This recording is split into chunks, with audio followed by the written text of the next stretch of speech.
Some children's books are sweet bedtime stories. This is not one of them.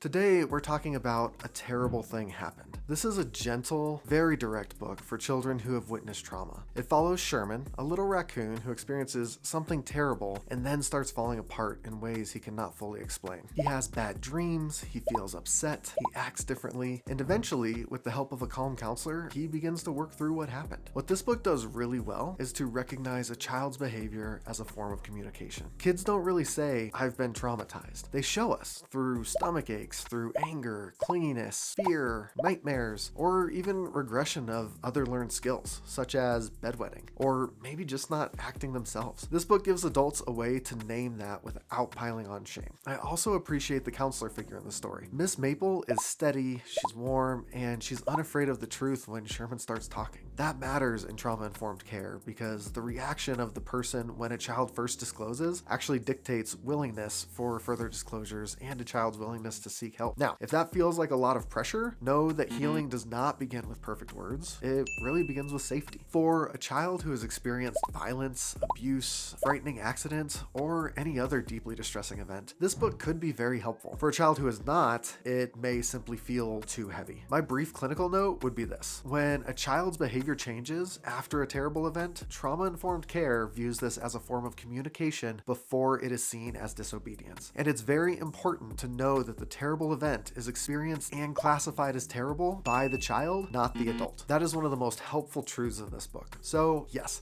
I absolutely recommend A Terrible Thing Happened for the right context. It is clear, compassionate, and really deeply purposeful, but it is not whimsical. Like any good children's book surrounding trauma work, there is a great parenting section at the back, and the last page even has resources for both children and adults. If you're looking for a more whimsical story about how to approach the traumatized child with beautiful artwork and a New York Times bestseller status, then I have just the book for you. But first, if this video was helpful, please like and subscribe. If you want to purchase A Terrible Thing Happened, I have an affiliate link in the description below. Finally, I'd love to hear any takeaways you have if you've helped a traumatized child before. Now, my honorable mention is a book called The Rabbit Listened, and you can see my short video review of that here. Until next time, let's all practice more understanding and less shame.